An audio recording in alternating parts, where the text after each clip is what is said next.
7 years after he had first broken faith with his dead father's wishes, the wax seal on Sabine Carrick's renunciation cracked beneath Rafe's thumb with a dry little snap in the lamplit silence. He stood alone in his London rooms, the fire burned low, the air carrying that faint smell of coal ash and old leather, and read the single page twice before he trusted his own eyes. Most women, he had long believed, could forgive a scarred face if it came beneath a ducal coronet. Some would even prefer the coronet for it. Pity was only vanity in a softer gown. He had learned that much after the war, when people looked first at the title, then at the mark along his temple, and then carefully away. So he had refused the marriage pact year after year, letting distance perform the cruelty he had not cared to write plainly. If Miss Carrick wished to be Duchess of Stonebury, she could wait for a man who never came. But Sabine's letter held no plea, no hidden reproach, no careful flattery meant to coax him nearer. It was dignified to the point of severity. She released him from every promise her father and his had made. She asked for nothing. Not settlement, not explanation, not even courtesy. That, more than anger, unsettled him. A woman who truly wanted his rank would never cast it off with such clean hands. There was a second paper folded with the first. That detail arrested him almost as much as the renunciation itself. It was a copy of a household advertisement, plainly written and already much handled, smelling faintly of saddle soap and damp wool from its journey. Carrick End required a horse-master, immediate engagement. Only a man of uncommon nerve need apply. The animal in question was a stallion with a murderous temper, the last sound bloodline in a failing stud. References essential, sobriety essential, vanity unwelcome. Rafe let out a short breath that was almost a laugh, though there was no mirth in it. Sabine Carrick, whom he had never seen, had renounced a duke in one page and advertised for a rough horsemaster in the next. The juxtaposition was so exact, so unadorned, that it felt like a rebuke sent by Providence itself. He moved to the window. Outside, carriage wheels hissed over wet stone. Inside, the letter remained in his hand, light as paper and heavy as judgment. By midnight, he had made a decision no prudent man would have approved. He would go to her in plain clothes, under another name, and answer the notice himself. Let the house show him its truth before title altered every face within it. Let him see whether Sabine Carrick prized a man at the bridle or only the rank she had just thrown away. At dawn, while the city chimed the hour through gray mist, he rang for his valet and said, "Pack for weather, mud, and a stable yard. I am leaving before breakfast."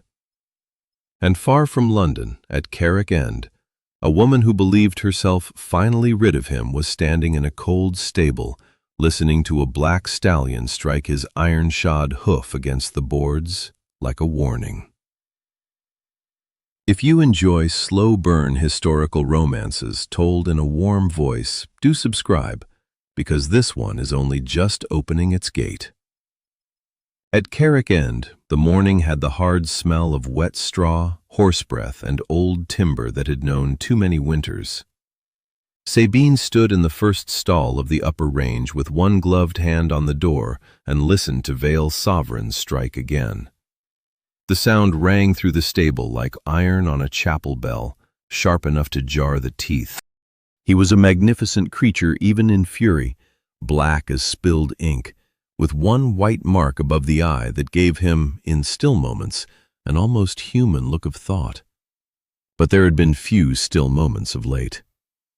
The stud had once been her father's pride. Now it was the one inheritance she could not afford to lose. 2 broodmares had been sold before Christmas. One field had gone to hay instead of oats because oats cost more than hope allowed. The head groom kept mending harness with strips cut from older leather, and the roof above the foaling stalls let in a slow, mean drip when it rained. Sabine knew every crack in the place. She knew which shutters swelled in damp weather, which account must be put off until month's end, which servants had begun pretending not to be anxious in her presence. Pride had 1,000 small labors. Debt had 10,000. She had renounced the marriage pact 3 days earlier and had slept better the night after sending it than she had in a year. That knowledge shamed her a little, though she would not have taken the letter back. A woman could endure uncertainty for a season, perhaps 2. By the 7th spring, it became a habit of self-erasure. Better to close the door cleanly than stand forever listening for a step that never came. If the Duke of Stonebury felt relief, then at least they were relieved in company. "Miss Carrick," she turned. Mrs. Vale, her housekeeper, stood at the stable entrance with her shawl pulled tight, cheeks pink from the wind. Behind her, the yard looked washed in pewter light. "Mr. Pell requests your signature on the feed invoices," she said. "And there is another note from Marden's bank." Sabine closed her fingers more firmly on the stall latch. "He may place both in the morning room. I shall see them after breakfast." Mrs. Vale hesitated. "There is one other matter. A reply has come to the advertisement." Sabine's face did not change, though something in her chest gave a tired little lift. "From whom?" "A man calling himself Ash Rowan. No grand recommendation enclosed, only a brief line from a cavalry colonel, much blotted by rain, saying he has uncommon hands with ruined horses and no great fondness for speech." From within the stall, the killer stallion flung himself once against the boards, then went still, as if listening. Sabine looked at the door, at the scarred wood, at her own reflection in the dark metal latch. "When does he arrive?" Mrs. Vale folded the note more tightly. "He is here now, miss, in the yard. And Mr. Pell says, from the look of him, he is either precisely what we need, or the very worst man to admit under this roof." Sabine did not keep him waiting out of coquetry.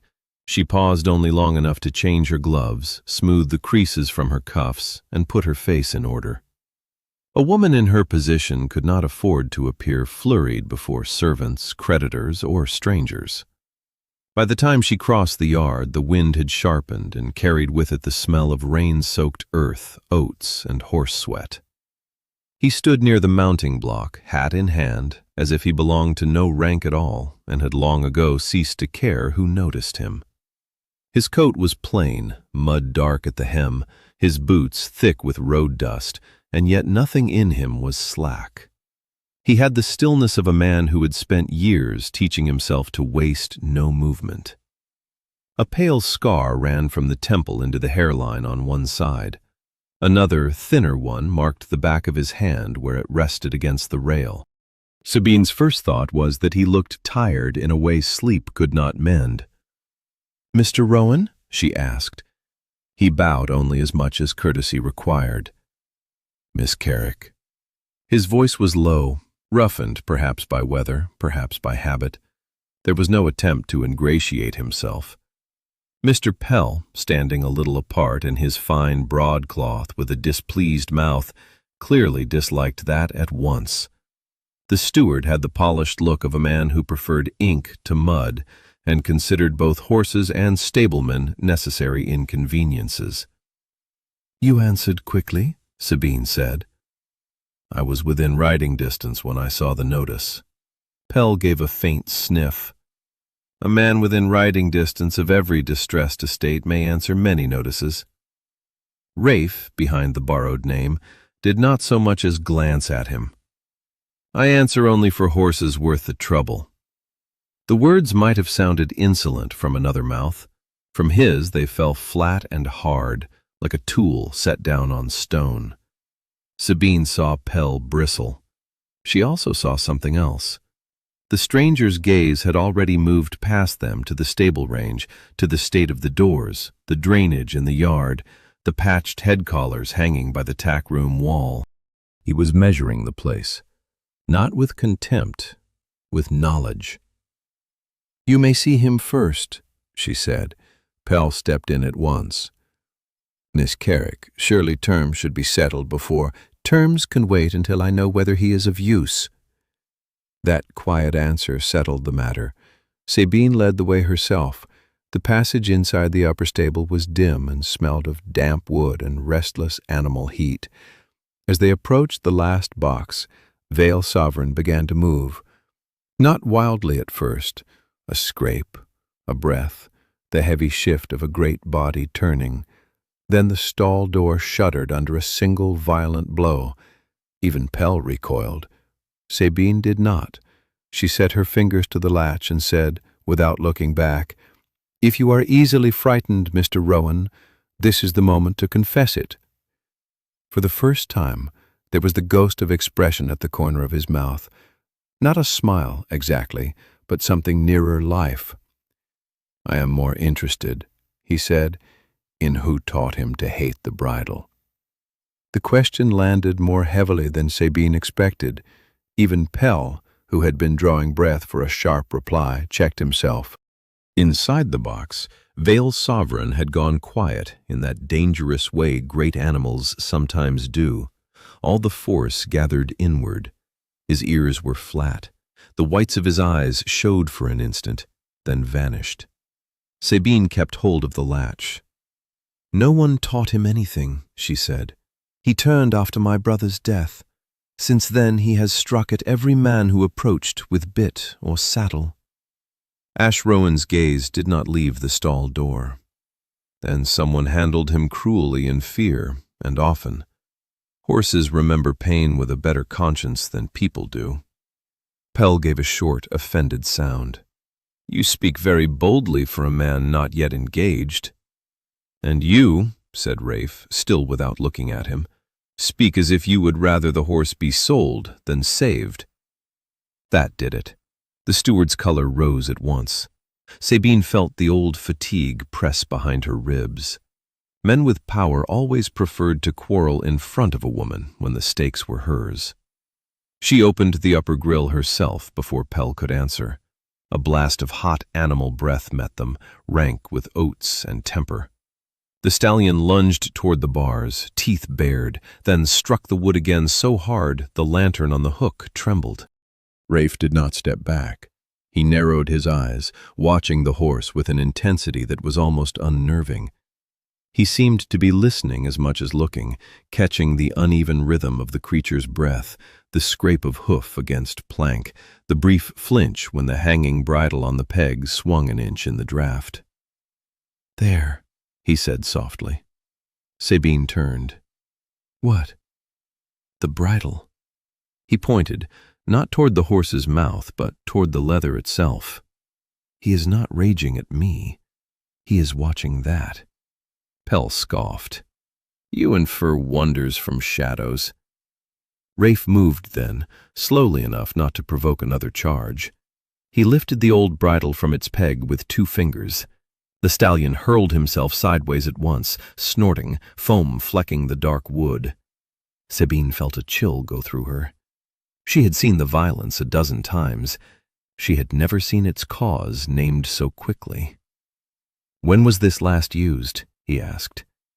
3 weeks ago," she said, "by Ned Barker." At the name, one of the stable boys at the passage end shifted where he stood.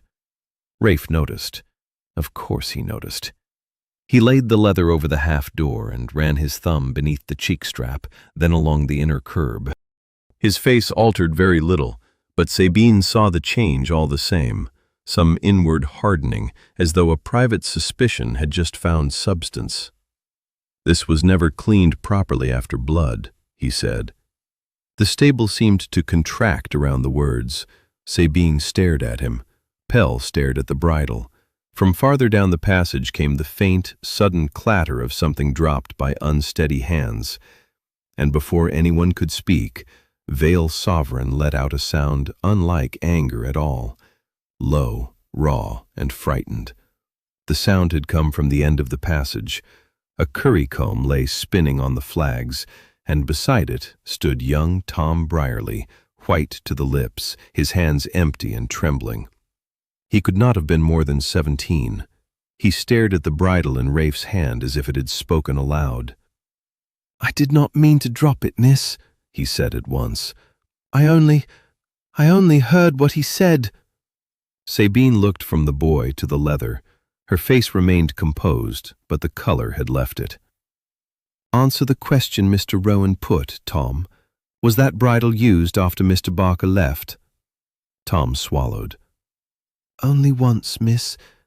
Mr. Pell said the horse must be tried again. Ned would not come near him by then." He said the bay-headed curb was cutting, but no one listened because he had been drinking. Pell drew himself up. A dismissed groom's excuses are of little value. The man was unreliable. Rafe set the bridle across the door and turned it so the inner strap caught the light. There, near the seam, the leather had darkened and stiffened. Old blood.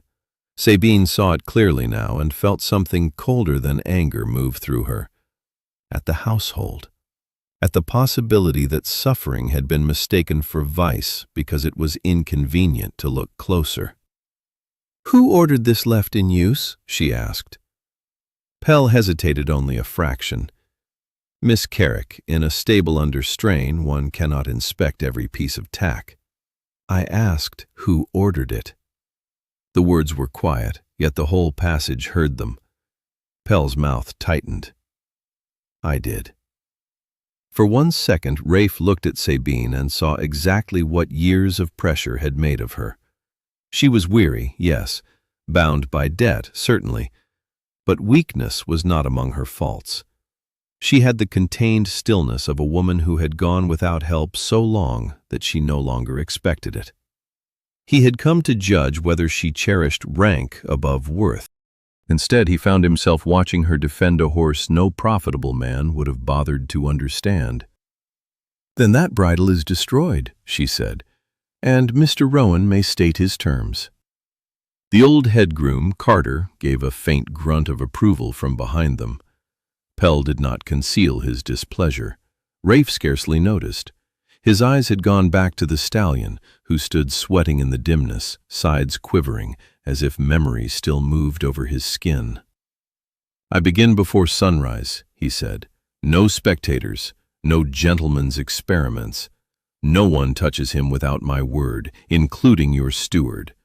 I want the spare box cleared beside his, fresh sand in the ring, and every bit on the premises brought to me tonight." Sabine answered without flourish, "You shall have it." "And if I say the horse has been mishandled," he added, "you will hear it." "I engaged a rough horsemaster for truth, not comfort." That was the moment he accepted the place in earnest.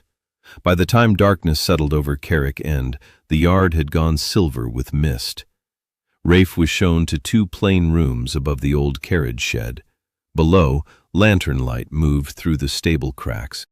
He had just unlaced his boots when a frantic pounding rose through the floorboards from the yard below, followed by Tom Brierly's voice, sharp with fear. "Mr. Rowan, come quick! Someone has been in Sovereign's stall." He was down the narrow stair before the boy had finished the second knock. The boards were cold beneath his stockinged feet, the corridor black but for a wick dying in its glass. When Rafe reached the yard and dragged his boots half-fastened behind him, the mist had thickened into a low white drift over the cobbles. The stable lanterns burned like blurred moons. Tom met him at the door, breathless.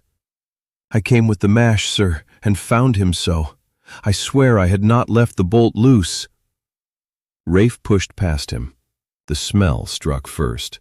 Hot horse, fresh sweat, and something sour beneath it, like damp rope singed by friction. Vale Sovereign was circling the box in short, furious turns, his coat dark with lather along the neck and flank. Straw had been churned into the boards. The water bucket was overturned. He had been roused, pressed, frightened into motion. "Lantern higher," Rafe said. Tom obeyed at once. The light climbed the stall walls, caught on splintered wood, and then on the horse's mane, where the hairs had been rubbed the wrong way near the crest. Rafe waited for one pass, then another. There, a narrow mark, Not a wound deep enough to bleed, but a fresh, raw line hidden under the mane, the sort left by a cord drawn tight and cruelly worked. Behind him he heard skirts at the threshold. Sabine had come without cloak, only a dark shawl over her nightdress and riding boots pulled on in haste. Her face was pale from sleep and cold, but her voice was steady. "What has happened?" "Someone has been at him," Rafe said. "Not to feed, not to soothe, to provoke." Pell arrived a breath later, properly dressed despite the hour, which Rafe noted at once. The steward took in the stall, the horse, Sabine's uncovered hair, and then arranged his features into concern. "A loose bolt, perhaps. These boys are careless." Tom flinched as if struck. "No," said Rafe. He stepped into the stall then, not because it was safe, but because delay would let the fear deepen. He moved on an angle, slow, shoulders turned, one hand low. The horse lashed out once with a foreleg, then wheeled. Rafe did not challenge him. He waited, breath even, until the circling narrowed by a single foot. Sabine watched from the doorway with her hand gripping the frame so tightly the knuckles showed white. If you have ever seen a frightened animal choose between rage and trust, you will know how long a second can become. At last, Vale Sovereign stopped. His sides heaved. Steam rose from him in the lantern light. Rafe laid a hand very briefly against the sweating neck and felt the tremor running under the skin. Then he looked down. Near the bedding, half ground into the straw by frantic hooves, lay a bit of braided blue silk cord. Fine, strong, entirely out of place in a stable box. And Sabine, seeing it at the same moment, whispered only one word. "Whose?" No one answered her at once. The question seemed to hang in the stable with the steam from the horse's body, thin and white in the lantern glow. Rafe bent, picked up the length of cord between finger and thumb, and felt at once what Sabine had already seen with her eyes alone. It was not common stable line. It was too fine, too tightly plaited, and faintly scented with something clean and costly. Lavender water, perhaps, or the sachets women kept in linen presses. Pell recovered first. "It may have blown in from the house." Rafe straightened. "Into a bolted stall?" The steward's face hardened. "I do not care for your tone." "You may care for it later," said Sabine quietly. "At present, I care for the truth." She had drawn the shawl closer about her shoulders, but the gesture did nothing to soften her. Tom looked from one face to another, as if wishing himself invisible. Carter had come up behind them in his shirt-sleeves, his gray hair unbound, and now stood peering into the box with the narrowed eyes of a man who had loved horses longer than he had liked most people. "That line did no business here by chance," the groom muttered. Rafe stepped back out of the stall and handed the cord to Sabine instead of to Pell. That small choice did not escape her. Neither did the care with which he had settled the horse before speaking of blame. Men often hurried toward accusation. He had gone first to the frightened creature, then to the evidence. It stirred, against her will, a thread of trust she had not intended to feel. "I want the upper range locked from this hour," he said. "One key to Miss Carrick, one to me, none else." Pell let out a breath through his nose. "You assume authority very quickly for a hired man." Rafe turned his head just enough for the steward to see his expression. "And you relinquish it very easily for one who claims responsibility." The words were plain. Their force lay in their calm. Sabine saw Pell flush again, but before he could answer, Carter spoke. "I will sit the passage myself till dawn, miss, if you wish it." "You shall not," Sabine said. "You have your years, Carter, and I will not spend them in night watches." She looked at Tom. "You may sleep in the tack room tonight. Bolt the inner door after Mr. Rowan is done here." Tom nodded too fast. "Yes, miss." Rafe glanced once more over the stall, then at the latch, the hinges, the boards near the threshold. His mind had already begun its old, cold work, assembling fragments, weighing them, refusing haste. A boy frightened, a steward too ready, a silk cord from finer rooms, a horse driven to panic in the dark. This was no random cruelty. Someone had purpose in it. Sabine must have reached some similar thought, because when their eyes met across the lantern light, he saw not fear in hers, but a steadier and more troubling thing. Resolve. "Mr. Rowan," she said, "you asked for every bit on the premises. At first light you shall have them, and after breakfast you will tell me plainly who in this house has reason to wish that horse ruined." He opened his mouth to answer. Then, from the shadowed end of the passage, came the soft click of a retreating heel on stone. Rafe moved before the others did. He set the lantern into Tom's hands, crossed the passage in 3 long strides, and flung open the door at the far end. Cold air rushed in at once, smelling of wet stone and leaf mold from the yard beyond. There was no one there. Only darkness, the pale edge of the mounting block, and the faint swing of the outer gate where it had not quite settled on its latch. When he stepped into the yard, whoever had listened was gone. He stood very still, letting his eyes adjust. War had taught him that haste wasted more truth than it gained. The cobbles shone black with damp. A light burned in one upper window of the house, then disappeared behind drawn curtains. Near the pump, the mud held a recent mark, not a boot sole from the stable, thick and square, but something narrower. A riding shoe, perhaps, or a house slipper pressed hastily into ground too soft for secrecy. He crouched, touched the print, and found the edge already blurring under mist. Behind him, Sabine had come as far as the threshold. "Well?" "Someone was there," he said, "not a groom. The tread is too light." Pell gave a brittle laugh from the doorway. "Then we are haunted by delicate ghosts." Rafe straightened and looked at him. Ghosts do not leave silk in a horse stall.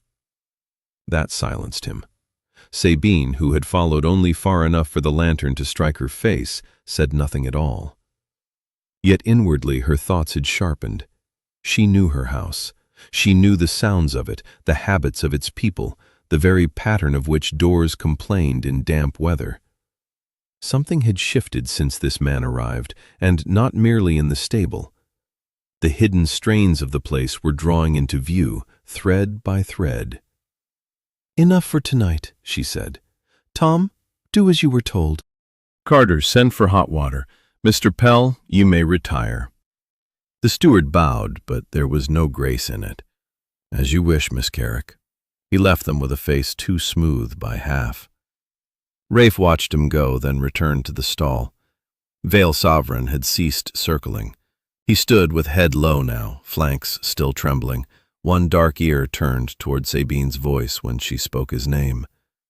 That caught Rafe's attention more than she knew. The horse did not trust many things in this world, yet he listened for her. She came nearer then, careful and unhurried, and laid a hand upon the upper door. "Can he be worked tomorrow?" Rafe considered before answering. "At dawn, yes, if he is not molested again before morning." "You think someone means to ruin him?" "I think someone profits if he cannot be saved." The words seemed to alter the very temperature of the air between them. Sabine drew a breath, slow and controlled, though her heart beat harder. Debt she understood. Bad seasons, failing roofs, insolent creditors, those belonged to ordinary misfortune. But malice carried intention, and intention had a face somewhere under her roof. Then Rafe turned his head toward the tack room door, where Tom had just set down the lanterns. "All the bits," he said, "now." And when the boy brought them, laid in a row upon a wool blanket, one piece among the worn steel caught the light with a brightness too new for Carrick End. Sabine saw it the same instant he did. Among the old iron, darkened by years of sweat and oil, One curb shone with a bright, treacherous neatness. It was too new for a house that mended before it purchased. Tom had laid it down with the others in honest ignorance, but now he stared at it as if it might leap. "Whose is that?" Sabine asked. Carter bent close, the lantern glow catching in his lined face. "Not mine, miss, nor Barker's. I would know the weight of every mouthpiece in this yard." Rafe lifted the bit and turned it in his hand. The metal was cold enough to sting the fingers. Fine work, expensive, but wrong for the horse and wrong for the stable. Then he saw the deeper thing. Near the joint, where strain would tell first under pressure, a narrow line had been worked into the steel with patient intent. Not enough to fail at a glance, enough to break under a violent pull. He held it nearer the light. This was filed. Tom made a choking sound. Pell, who had lingered just beyond the stable door, though dismissed, stepped forward again. "You find plots in every shadow. A flaw from the smith is more likely." "No," Rafe said. "A smith's flaw is careless. This is careful." He did not raise his voice. He did not need to. Sabine watched his thumb rest on the weakened place, and a queer sensation came over her. The times were too uncertain for comfort. It was the feeling of seeing one's own dread given shape by another mind, and therefore made more dangerous. "If that had gone into his mouth," she asked, "he would have fought the curb. The joint would have failed. A frightened horse would have learned that pain comes with handling and escape with violence." Rafe set the bit down apart from the others. After 2 such lessons, no man in the county would call him salvageable. Pell folded his arms. Or perhaps after 2 such scenes, Miss Carrick would accept the generous offer already made for him. Her head turned at once. "What offer?" The steward hesitated, and in that pause Rafe felt his suspicion harden. "Mr. Gretton Vale sent word yesterday," Pell said. "A private inquiry only. He would purchase the black horse as he stands, together with 2 of the lower brood mares. Given present circumstances, I thought it merciful to consider." Sabine's face did not alter, yet every line in it grew colder. "You thought it merciful to discuss the sale of my stud without first speaking to me?" "I thought it prudent." "You thought it yours." Silence followed. Outside, dawn had thinned the eastern sky to pearl. Inside, Vale Sovereign stamped once, impatient at the voices. Rafe looked from Pell to Sabine and saw, more plainly than before, the struggle beneath her composure. Debt pressing at the doors, men advising surrender in the name of prudence, a house learning to be managed around her. Then Sabine said, very quietly, "Mr. Rowan, after sunrise you will begin with the horse, and before breakfast you will tell me every person in this place who has had access to that bit." Rafe inclined his head. "There is one name I would hear first, miss." "Whose?" "Ned Barker's. Because if the dismissed groom was right once, someone may have wanted him disbelieved twice." When that name was spoken, the sky beyond the stable yard had paled from black to a hard, wintry gray. No one suggested sleep now. The night had been broken too thoroughly for that. Sabine stood with a hand on the half-door, looking not at Pell nor at Tom, but at the horse whose breathing had at last slowed. "Ned Barker was dismissed 6 weeks ago," she said. "He lodges with his sister at Mill Lane, if he still lodges there at all." Pell made a dry sound of impatience. "At this hour?" "At this hour," Sabine replied. Rafe looked at her then with a steadier interest than before.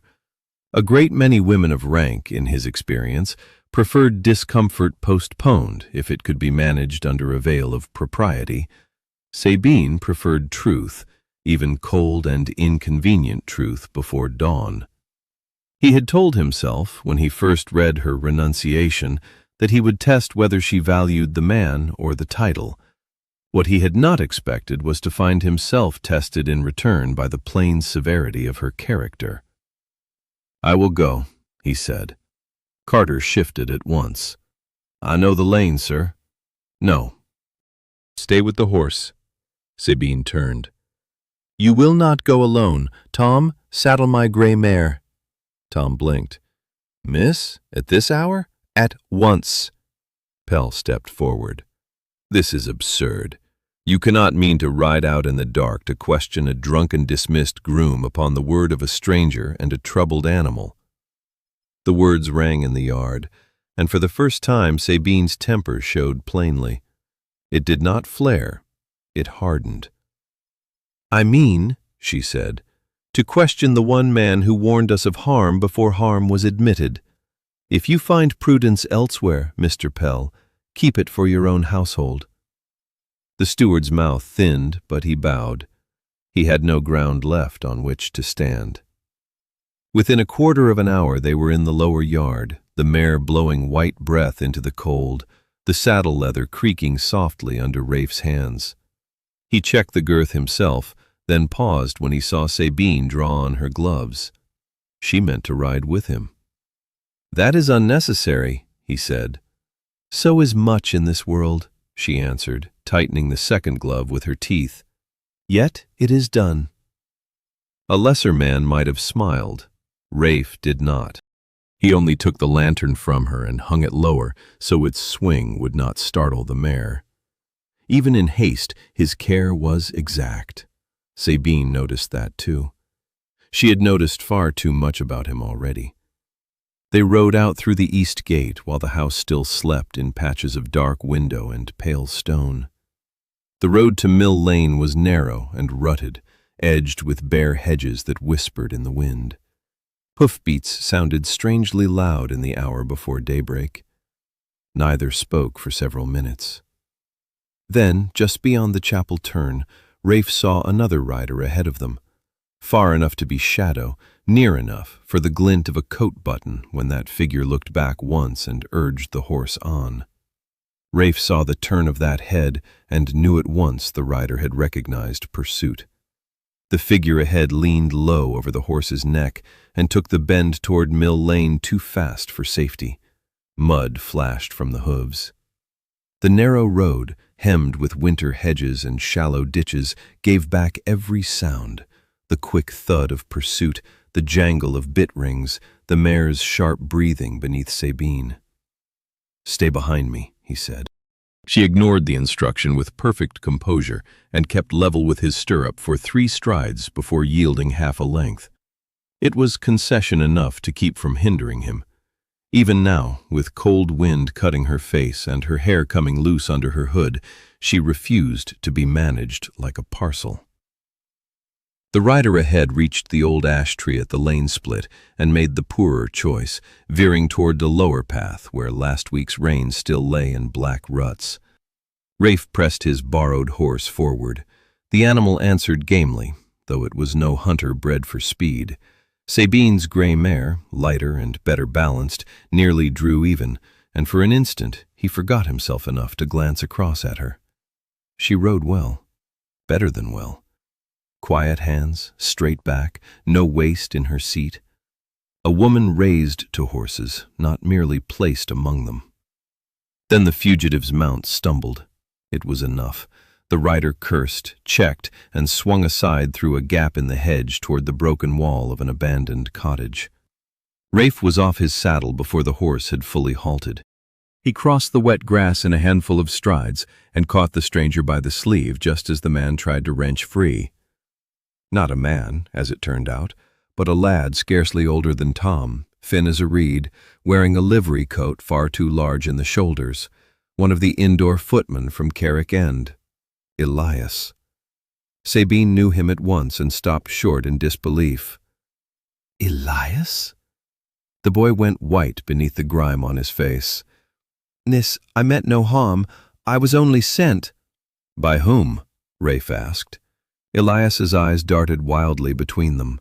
He smelled of cold sweat and damp wool. In one gloved hand he still clutched something crushed nearly flat from his flight. Rafe took it before the boy could hide it. A note, folded small, sealed only with wax pressed by a plain ring. Sabine had gone very still. "Who sent you from my house before dawn?" The boy's mouth worked. "Mr. Pell told me to carry a message to Mill Lane before first light. He said Barker must be warned to keep out of sight if any questions were put." For a moment, even the wind seemed to drop. Rafe broke the seal with his thumb and unfolded the paper. The ink had blurred a little from mist, but the hand remained legible enough. Brief, urgent, and at the bottom, beneath the last line, there was no name, only a sharp, familiar flourish that made Sabine's face lose all color, because she knew that mark. It was her own household signet. For a long moment, none of them moved. The wind went softly through the bare branches above the broken wall, and somewhere beyond the lane a dog began to bark, then stopped. Rafe held the note, the paper dampening under his glove. Sabine stared at the impression in the wax as if it had risen from the dead. "It cannot be," Elias whispered. "Mr. Pell gave it to me in the small office. He said it was from the desk and must go at once." Sabine extended her hand. Rafe gave her the paper without protest. She read it by the dim lantern hanging from his saddle. The message was brief indeed. "Keep clear. If questioned, say nothing of the bit or of the black horse's mouth. Wait till sent for." The sign beneath was not a name, only the familiar Carrick device impressed in wax. Her own household seal. The one kept in the locked drawer of the morning room escritoire. "I used that seal yesterday," she said, very quietly, "for letters to the feed merchant and the bank." Rafe watched her face rather than the paper. Shock would have been easier, anger easier still. What he saw instead was calculation forcing its way through injury. Someone had entered her private room, taken her signet, sealed a note in her name or under her authority, and meant to silence the one man who might speak plainly of what had been done to the horse. This was not clumsy mischief, it was chosen insult. "Then the question changes," he said. "It is no longer who fears Barker. It is who can reach your desk." Sabine folded the note once. "Mrs. Vale, Mr. Pell on household business, myself, on occasion my maid Lucy when I mislay the key. No one else." Elias shifted miserably. "Mr. Pell said there was no wrong in it, miss, only that the groom must be kept from making a drunken scene." Rafe's mouth hardened. "And you believed him?" "I am sorry, sir." The apology was so wretchedly sincere that even Rafe's displeasure cooled. He had no taste for crushing frightened boys when older men hid behind them. Sabine saw that too. She saw the way he let the lad breathe, the way he did not wield authority for the pleasure of feeling it. It made matters worse in one respect, because liking him would be easier if he were harsher. A severe man might be dismissed. A just one was dangerous to the heart. "We go on to Mill Lane," she said. "If Barker is warned, then he knows something worth warning against." Rafe nodded. He helped her back to the saddle with efficient, impersonal care, his hand steady at her boot. Yet when she settled in place, she felt the imprint of that brief touch, far longer than the contact itself. The lane ahead was whitening now with the first poor light of morning, the hedges silvered at their edges. They had gone scarcely half a mile farther when Mill Lane came into view, a row of low cottages, smoke only just beginning to rise from one or two chimneys. Barker's sister's house stood at the end, with a tilted gate and a broken cartwheel against the wall. The front door was open, and on the step, in the raw gray dawn, stood Ned Barker himself, holding a valise as if he had meant to leave before they arrived. Barker looked as though he had been expecting anyone in the world except Sabine. His valise slipped from his hand and struck the worn step with a dull thud. He was a broad man, gone thinner than he ought to have been, with red-rimmed eyes and an old groom's stoop in the shoulders. The smell of stale smoke drifted from the open door behind him, and somewhere inside a kettle began to sing. "Miss Carrick," he said hoarsely. "I never thought." "No," Sabine replied, reining in before the gate. "I do not suppose you did." There was no cruelty in the words. That made them land harder. Rafe dismounted first and took her mare's head while Barker stared from one to the other. The former groom's gaze paused on Rafe with open distrust, then slid away. He knew a stableman when he saw one, and he knew at once this was no ordinary hireling. Yet there was no time to measure mysteries. "You were leaving," Rafe said. Barker's jaw worked. "I was told it would be wiser." "By Pell?" Sabine asked. He gave one short nod. "A note came before daylight. I had near packed already. My sister begged me to go yesterday. She said no good ever comes of standing between a gentleman and his schemes." Sabine went still at that. "Schemes," she repeated. "Is that what you call what was done to Sovereign?" Barker shut his eyes for a moment. "Miss, I call it what it is only if you ask me plain and promise not to turn away because it is ugly to hear." "You have that promise." He looked at her then, properly looked, and saw perhaps what Rafe saw himself, not a sheltered lady clinging to what remained, but a woman who had been worn by care into something harder and clearer than softness ever allows. Barker drew a breath. "The black never turned wicked on his own," he said. "After your brother died, he went strange from grief and mishandling, but he could have come round. I told them so. Then Mr. Pell began pressing him too fast, said a horse of such value must either perform or go. He brought in a new curb, harsher than needful, and a man from outside one evening, a dealer's fellow, though he called himself a rider. They worked the horse till his mouth bled. When I protested, I was told I'd taken too much ale and imagined it." Sabine's face lost its last trace of warmth. "What man from outside?" Barker swallowed. "I never had the full name. Only heard Pell call him Vale's man once, under his breath." Rafe felt the shape of it tighten, a buyer already circling, a steward preparing failure, a bloodline pressed toward ruin to cheapen its price. He glanced at Sabine. She had not moved. Only her rein hand had drawn white at the knuckles. "And the bit?" Rafe asked. "I hid it once," Barker said. "Found it back in the tack room next day. After that I was dismissed." From inside the cottage came the rustle of skirts. Barker's sister had come to the inner threshold, pale and anxious, a shawl clutched at her throat. But it was not she who drew every eye. On the small table behind her, laid out as if dropped in haste, stood a carved writing case of black walnut with a silver corner plate. Sabine knew it at once. It had been taken from her morning room 2 months ago. Sabine was off her horse before Barker could speak again. She crossed the small patch of frozen ground in 3 quick steps and stopped in the open doorway, looking at the writing case as if it might vanish if she blinked. It stood exactly as she remembered it.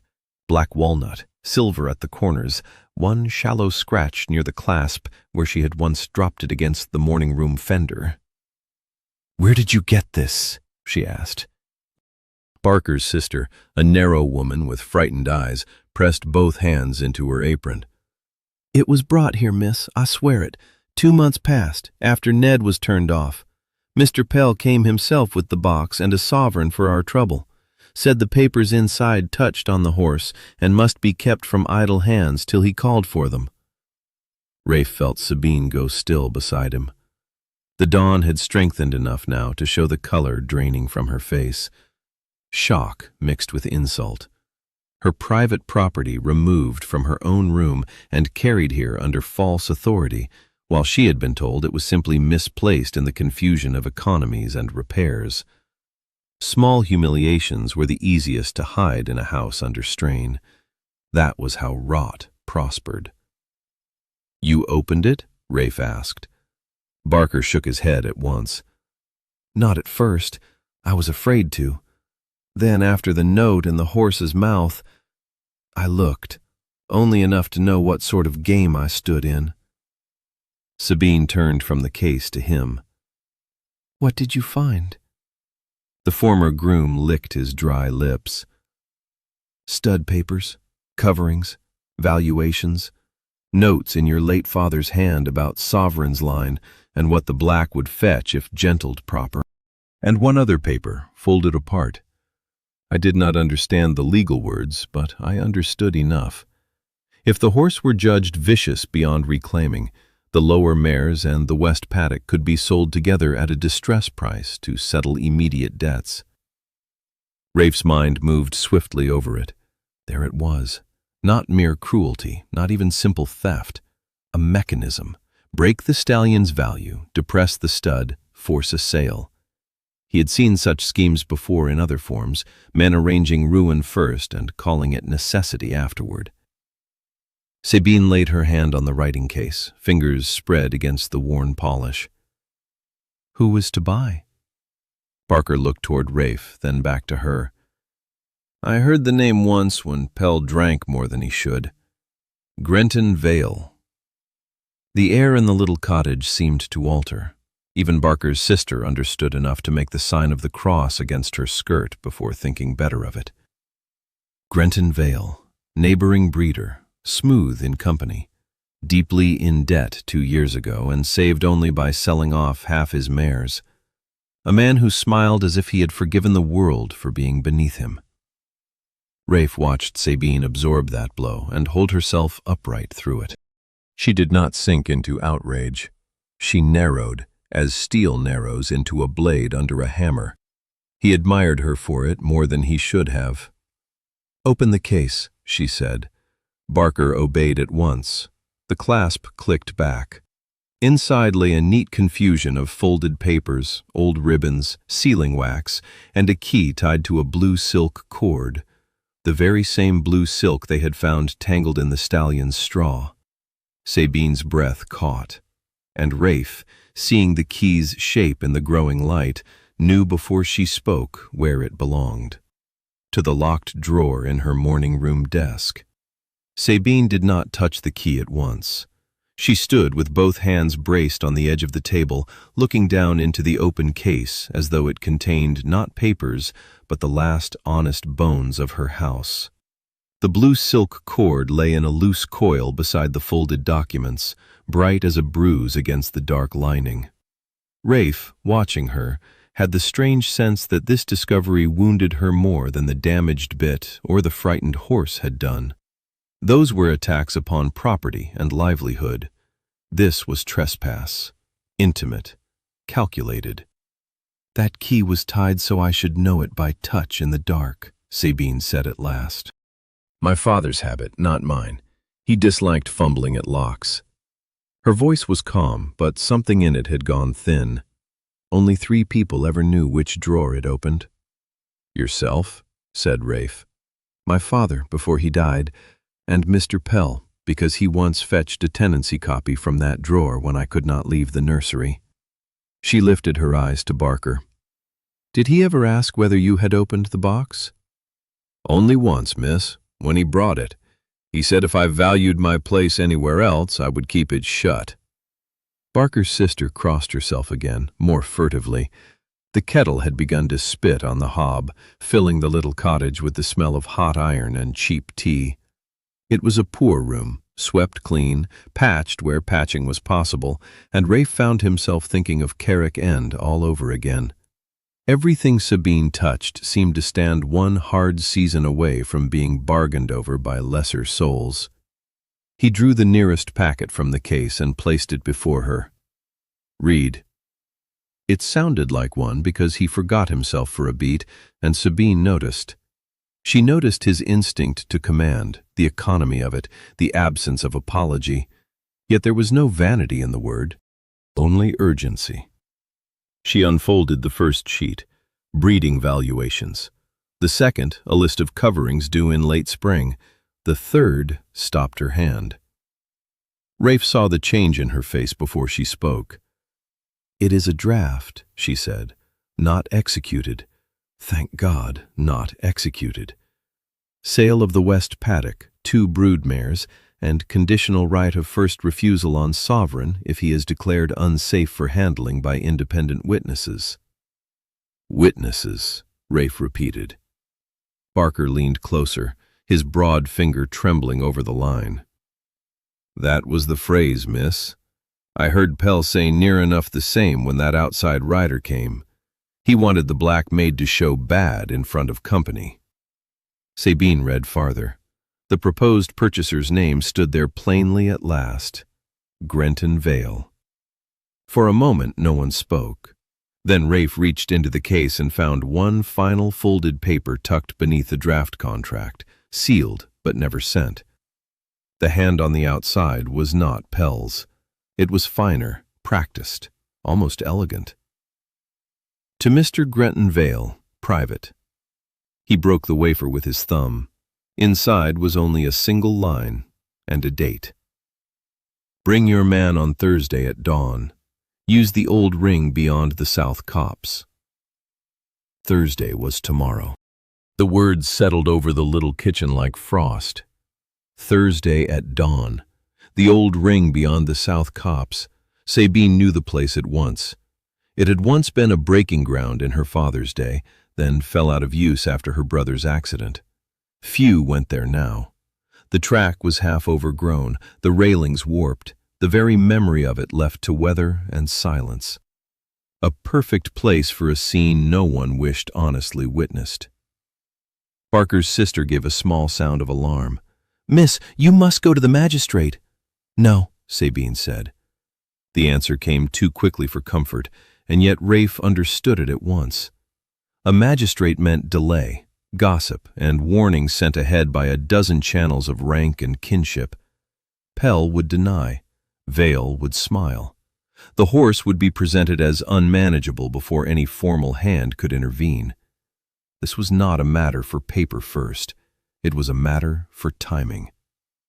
She turned to Rafe.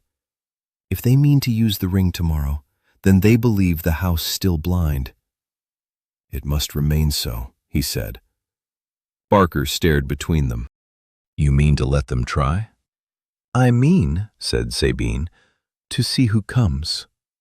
Her face had gone pale again, but it was a pale carved from resolve, not fear. Rafe felt a dangerous flicker of admiration. She did not collapse under betrayal. She organized herself against it. He had spent 7 years assuming the absent woman promised to him would be one more ornamental claimant upon his title.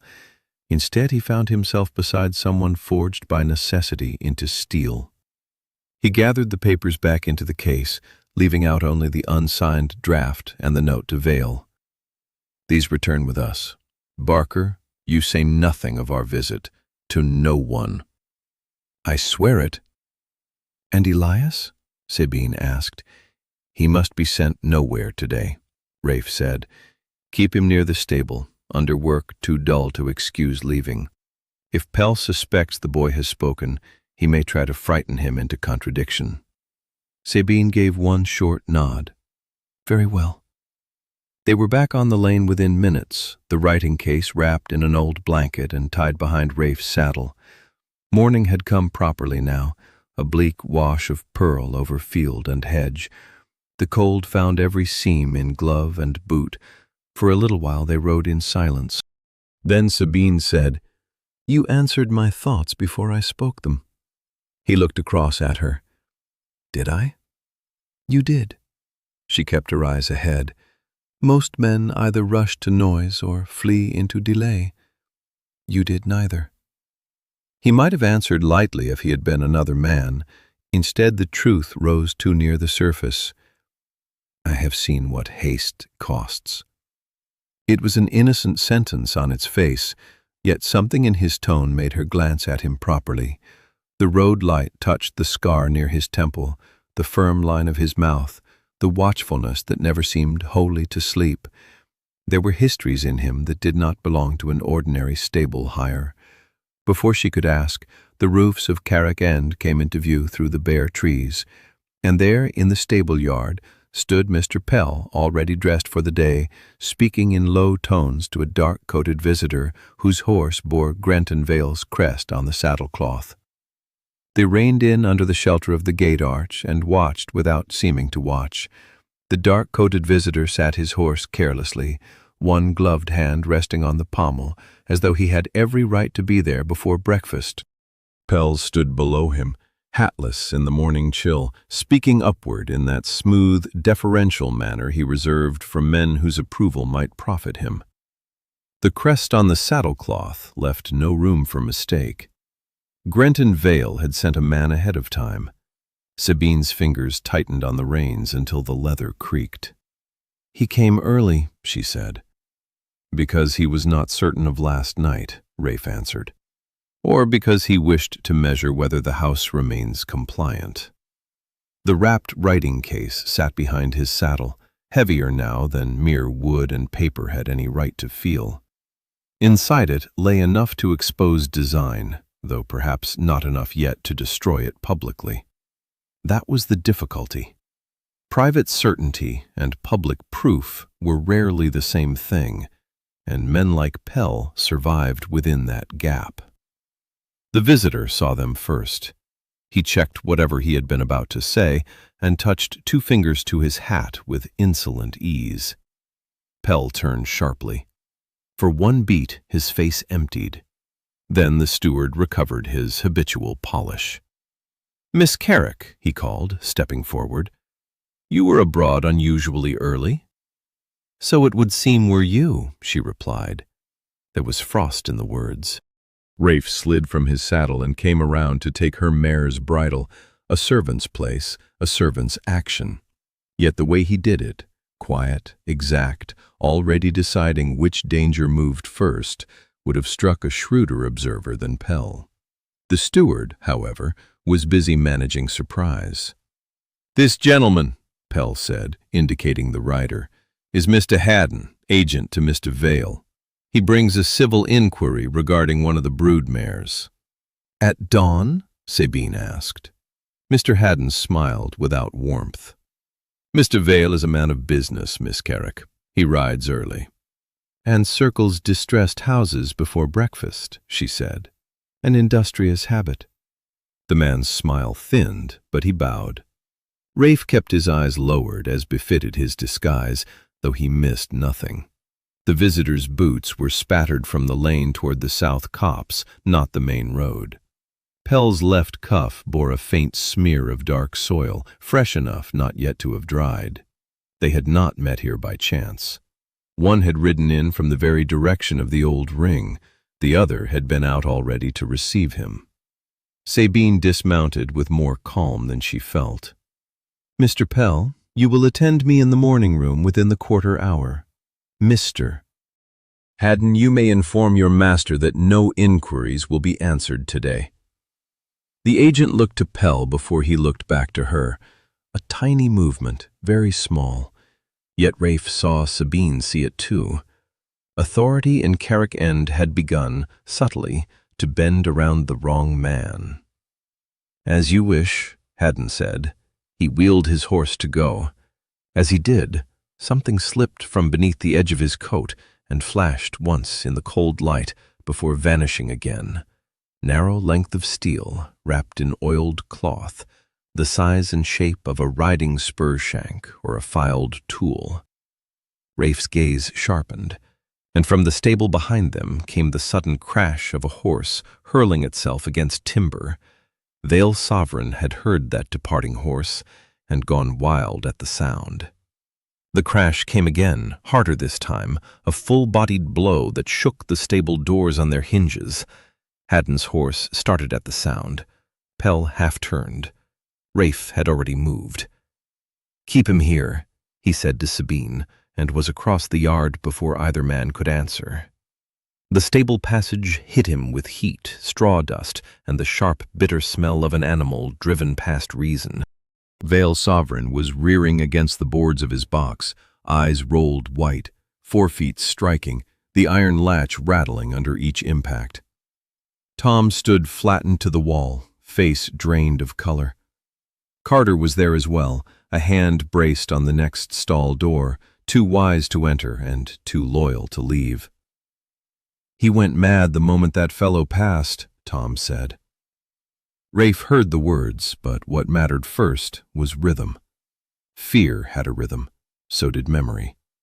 He lifted the bolt and slipped inside before the next blow landed. Behind him, he heard Sabine in the passage after all, though he had told her to stay back. The horse wheeled toward him, nostrils wide, foam at the lips. Rafe did not reach for the halter. He turned his body a fraction and let the animal see him, smell him, judge him. Then, very low, he began to speak. Not soothing nonsense, not the false tenderness nervous people used when they wanted obedience from terror, but a plain human murmur, steady as a hand on a rein. In the doorway, Sabine gripped the jam and listened. There were moments when a person's authority revealed itself without title or witness. This was one. The man in the stall looked born to command dangerous things and absorb their violence without flinching from it.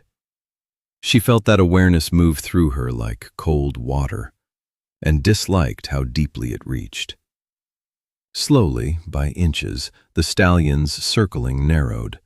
His head came up, then down. One hoof stamped once. Rafe drew a breath and let his hand rest briefly on the damp arch of the neck. Then he froze. Pinned beneath the lining of the doorpost, just at the height of a horse's shoulder, was a sliver of dark cloth caught on a rough nail. Rafe pulled it free. Fine broadcloth, better quality than any groom in the place would wear. The edge was rubbed with a faint metallic dust that shone on his thumb. He stepped out and held it toward the light. Sabine saw Pell's face alter before he masked it again. "Haddon," she said. "Perhaps," said Rafe.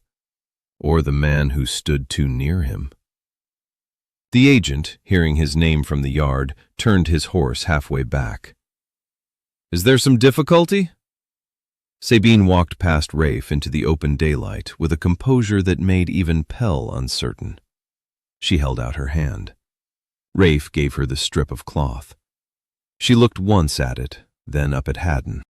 "Yes," she said, "a very small one. You have torn your coat." And as every eye shifted to the visitor, he made the one mistake guilty men always believe too slight to matter. He put his hand, by instinct, to the left side of his riding coat, where a ragged gap showed near the seam. The gesture betrayed him more completely than any protest could have done. Haddon's hand flew to the torn seam, then checked itself too late. Sabine saw it. Pell saw that she had seen it, and Rafe, standing a little behind her in the place of a servant, felt the whole morning tighten like a drawn rein. Haddon recovered first, though poorly. "My coat has met with hedges on the road, miss. Country lanes are not kind to broadcloth." "And stable doors are less kind," Sabine said. Her tone was courteous. It would have been easier for the man had she shouted. Cold civility left him nowhere to stand. Around them, the yard had gone very still. Tom stood with a rake in his hands and forgot to breathe. Carter had come out into the light, straw clinging to one sleeve, his old eyes fixed on the visitor with open contempt. Even the horses seemed to listen. Pell stepped in with oily haste. "This grows theatrical. Mister." Haddon came on a simple errand and has been met with suspicion fit for a criminal dock. Rafe answered before Sabine could. A simple errand does not put a horse near frenzy. Pell rounded on him. "You forget yourself." "No," said Sabine, "he does not." That small defense landed with more force than she intended. Rafe heard it and did not trust himself to look at her. There was danger in every kindness she offered him now, because he had come meaning to observe, to test, to remain outside the emotional weather of this place. Instead, he cared what touched her voice, what weariness lay beneath her composure, what burden she carried unshared. The disguise had cost him more than comfort. It was costing him certainty. Haddon drew up in his saddle. "Miss Carrick, if I have offended, I shall withdraw." "You shall indeed withdraw," she said, "and you shall tell Mr. Vale that any further interest of his in my stud, my paddocks, or my household will be answered through my solicitor." The agent gave a clipped bow. It had spite in it. He turned to go, but Rafe's eye had already marked the wrapped steel beneath the coat. A filed tool, perhaps. Or something used to work a buckle, weaken a mouthpiece, roughen a bit. Evidence was passing out through the gate on a saddle. "Stop him," Rafe said quietly. Pell's head snapped around. "On what authority?" The question fell into the yard like a stone into black water. For one perilous second, instinct rose in Rafe with all its old force, the habit of command, the expectation of obedience, the long-trained certainty that his word need only be given once. He buried it hard. Too much, too soon, and the whole matter would break before it could be proved. Sabine stepped into the silence before he could answer. "On mine, Mr. Pell." She turned to Carter. "Shut the gate." Carter moved at once. Haddon swore under his breath and jerked his horse around, meaning to force the narrow opening before the leaves met. But as the animal plunged sideways, the wrapped object slipped fully free at last, struck the cobbles with a metallic crack, and skidded to Sabine's feet. It was not a tool. It was a short, vicious spur with the rowel ground to a jagged edge. For one heartbeat, the whole yard stared at the spur lying on the cobbles. It was small enough to fit in a gloved palm, wicked enough to make even Carter draw breath through his teeth. The rowel had not merely been sharpened, it had been worked to points, each little edge meant to sting, tear, and teach panic by repeated pain. Haddon moved first, twisting in the saddle. "That is mine," he said too quickly. "Dropped by accident." Carter bent and lifted it before the man could reach down. The old groom turned it once in his hand, and his lined face went dark with disgust. "Accident?" he said. "I have seen cavalry spurs, hunting spurs, plain road spurs, and show spurs. I have never seen an honest rider wear butcher's iron like this." Pell snapped, "Give it here." "No," said Sabine. The single word stopped them all. She stepped forward and held out her hand. Carter placed the spur in it as if returning a relic to an altar. Sabine looked down at the cruel little thing without flinching. Rafe watched her fingers close around the metal and knew she had crossed inwardly into a colder region from which few women of her kind were ever expected to speak. Betrayal had burned away the last of hesitation. "Mr. Haddon," she said, "you came to my yard at dawn.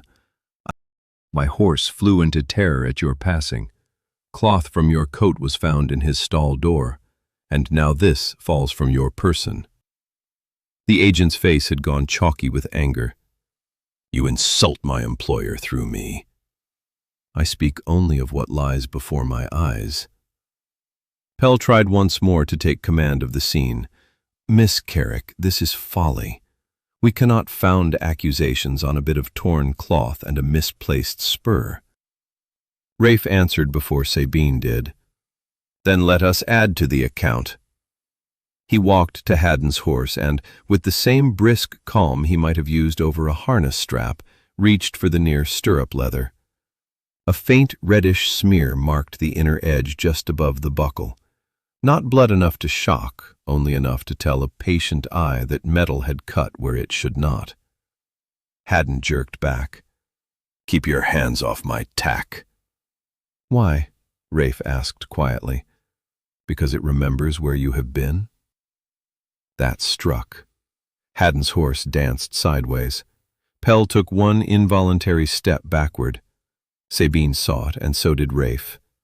Fear began to separate the two men, not openly yet, but along the hairline cracks where every conspiracy eventually breaks. She made her decision in that instant.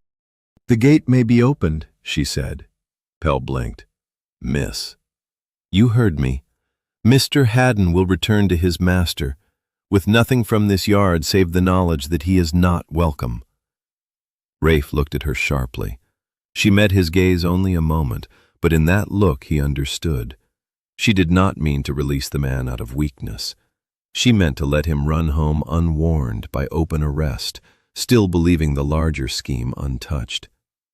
Haddon wheeled away at once and spurred hard for the road. When the gate shut behind him, Sabine turned to Pell with the spur still in her hand. "The morning room. Now." Then, very low so only Rafe could hear, she said, "And when he reaches Mr. Vale, they will think tomorrow still belongs to them, unless you tell me before noon whether the black can be ridden at the old ring." He did not answer her at once. The yard had begun to move again around them in awkward, watchful fragments. Carter carried the cruel spur away as though it might contaminate his hands. Tom vanished toward the pump. Pell, white about the mouth, obeyed the summons to the house with the gait of a man walking beside a precipice and pretending not to see the drop. Through it all, Rafe remained where he was, his eyes on Sabine's face. "By noon?" he said at last. "Yes."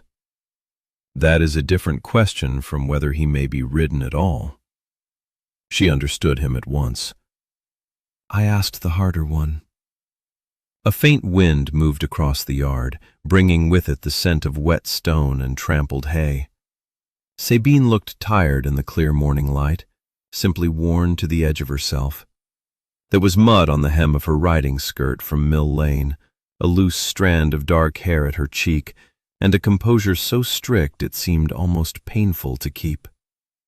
Rafe had known women who performed distress because someone was always there to soothe it. Sabine performed steadiness because no one had ever reliably come. "He can be ridden," Rafe said quietly, "if I have this day, and if no other hand touches him." Relief passed over her face too swiftly for anyone but him to catch. "You shall have both conditions." Then she hesitated, and that hesitation altered the air between them more than any boldness could have done. "Mr. Rowan, if you fail tomorrow, they will call it proof, not of their malice, of my folly." He should have answered as a servant, respectful, brief. Instead, something older and truer moved in him. "Then I will not fail you." The words came out lower than he intended, too personal, too certain. Sabine looked at him fully, and for a moment the yard, the house, the trap prepared for dawn, all of it seemed to draw back from the space between them. She had heard men offer assistance before. She had heard creditors soften their voices before demanding surrender, neighbors wrap appetite in concern, gentlemen speak of rescue when they meant possession. This was none of those things. He spoke as a man staking himself upon the promise. It frightened her more than she wished to admit. "Very well," she said. "I shall keep Pell occupied as long as I may. Mrs. Vale can set watchers on the South Lane without exciting gossip, and the papers from the writing case remain with me." Rafe inclined his head, but as she turned toward the house, he said, "One thing more." She stopped. "If Pell presses you in the morning room, do not show him the whole of what we found. Let him think you suspect only Haddon's clumsiness." Sabine looked back over her shoulder. "You wish him confident. I wish him careless." At that, a shadow of something almost like a smile touched her mouth and vanished. "You speak as if you have laid traps before." He had, on fields far from England and in drawing rooms closer than he cared to remember. He said only, "Men who think themselves clever often do half the work for you." She went then, the house swallowing her gray-blue figure into its colder interior. Rafe watched until she disappeared. Then he turned toward the stable. Inside, Vale Sovereign stood with ears pricked, restless but listening. And when Rafe entered the box and laid a hand to the black neck, he felt beneath the warm skin a shiver that was not fear alone. Someone had already been there again. The horse's mane had been neatly braided near the crest, with a fresh length of blue silk. The sight of the silk struck him harder than the sharpened spur had done. Rafe stood very still in the stall, one hand resting lightly against the black neck, while the other lifted the braid from the horse's mane. Freshly tied, deliberately visible. A message, then. This time, confidence, almost mockery. Whoever had done it knew the cord had already been found once. Knew it would be recognized, knew the house was waking, and had chosen to taunt it. Vale Sovereign shivered beneath his hand, then eased when Rafe loosened the knot. The horse's ears flicked back, listening. Outside the stall, Carter swore softly under his breath. "That was not there half an hour ago," the groom said. "I would stake my wages on it." Rafe believed him. He stepped out into the passage with the blue silk looped over 2 fingers. Tom was there, pale again, and Lucy the housemaid stood beyond him with a basket of clean cloths, looking as though she wished herself back in the laundry. Mrs. Vale had come too, her capable face sharpened by concern. "Who entered this range?" Rafe asked. Tom answered at once. "No one I saw, sir. I never left the pump and then the feed bins. Carter was in and out. Mrs. Vale sent Lucy with bandages for the mare that cast a shoe." Lucy flushed crimson. "I never went near the black horse, sir. I gave the cloths to Tom and stayed at the door. I do not like him." "That may be the first sensible opinion in the house," Carter muttered. Rafe looked at the girl more carefully. She was frightened, yes, but not by guilt, by the stable itself, by all that stirred within it. He turned instead to the passage floor, the latch, the jambs, the places where habit left traces. The upper range had been locked. He had checked the bolt himself, yet there was one old service door at the rear, seldom used now, opening toward the herb yard and the wall beyond. If someone still held a forgotten key... He went there at once. The iron strap was rusted, but recently disturbed. Fine scratches showed bright against the dark metal near the lock plate. Behind him came the sound of skirts on the flags. Sabine. She had not changed from her mourning dress. If anything, the interview with Pell had made her paler and more exact. In her hand she carried a sheet of paper folded small. "I thought I should find you here," she said. Rafe showed her the silk without a word. For one moment she shut her eyes. Then she opened them and gave him the paper. "Pell denied everything, quite beautifully. And while he denied it, this was brought to my desk by one of the kitchen boys. No name, only that it was left in the hall by a messenger." Rafe unfolded it. The hand was disguised, but the meaning was plain enough. "If the lady values what remains to her, let the rough horsemaster keep away from the old ring tomorrow." His gaze lifted to hers. Sabine's voice, when it came, was low and steady. "Do you see? It is no longer only the horse they mean to test." Her words stayed in the air between them long after the stable passage had gone quiet again. Rafe looked down at the anonymous note in one hand and the blue silk in the other. She was right. The plot had widened. At first they had meant to ruin a horse, then an inheritance, then a woman's authority. Now they meant to strike at the man beside her too, because he had become inconvenient to their design. He felt, beneath the old practiced coldness of his mind, something hotter and more dangerous begin to rise. Protectiveness, yes. Anger, certainly. But under both lay a truth he had not wanted named. Sabine mattered to him.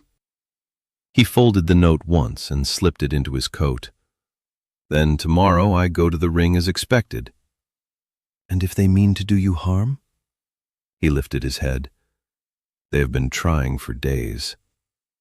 That answer ought to have steadied her. Instead, it unsettled her more. It was something in him that treated danger as a familiar language, recognition. Sabine had sensed it before in fragments, the economy of movement, the authority he kept forgetting to hide, the stillness that came over him in crisis instead of confusion. A common horsemaster did not carry himself like a man who had once been obeyed by other men with their lives at stake. "I dislike not knowing who you are," she said before she could stop herself. The honesty of it surprised them both. Rafe's expression altered, only slightly. "You know enough for tomorrow." "No," she said. "I know what you do. I do not know why you look at danger as if you have already outlived it." For one moment he was tempted, dangerously tempted, to tell her everything. The name, the title, the 7 wasted years, the marriage pact he had treated like a burden rather than a promise. But if he spoke now, on the eve of the trap, revelation would sound like strategy. He could not bear that. Better her uncertainty a little longer than her trust broken by bad timing. Before he could answer, Tom came running down the passage. "Sir, Mrs. Vale says the South Lane has been watched. Mr. Pell sent a message by the kitchen maid to the lower cottages. A cart is to stand ready before dawn near the copse. Rafe and Sabine exchanged a glance. "A cart?" she said. Tom nodded, breathless. "Yes, miss, with blankets and ropes." That painted the next piece plainly enough. If the horse broke into frenzy at the old ring, they meant to transport him out at once under the excuse of necessity. No delay, no second thought. They had prepared not only scandal, but removal. Rafe turned back to the stall. Vale's sovereign had come nearer on his own, and now stood with his muzzle just above the half-door, dark eyes fixed on Sabine. She reached out without thinking, and the horse, who had once struck at everyone, lowered his head an inch beneath her hand. The gesture touched Rafe more deeply than it should have done. "He knows her," Carter murmured from the passage end. "Yes," said Rafe. And because that truth mattered, because tomorrow would ask more of horse and woman than either ought to have borne, he made his decision. He turned to Sabine and said, very quietly, "Tonight, after the house sleeps, meet me at the old ring." She stared at him. "Tonight? If we are to survive their dawn, we must steal it from them first." And when she did not answer at once, he added the one thing that made her breath catch.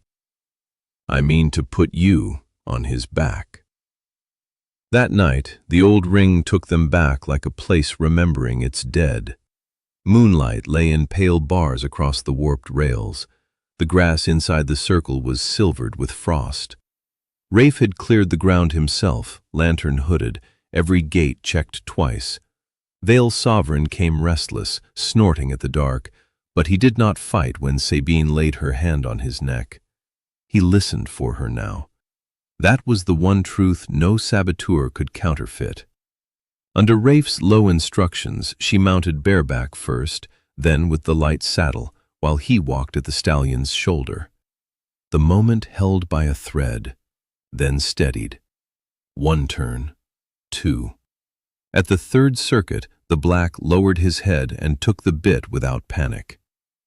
At dawn, when Pell, Grenton Vale, Haddon, and 2 self-important neighboring breeders arrived to witness a disaster, they found instead a woman riding the killer stallion in a quiet circle under the paling sky. Shock broke the scene before accusation could. Vale blustered. Pell denied. Haddon reached for the horse's head as if to provoke one last frenzy, and Rafe caught his wrist in a grip that ended the attempt at once. Carter produced the sharpened spur. Barker stepped from behind the rail and named the outside rider. Mrs. Vale laid the stolen writing case on the mounting block for all to see.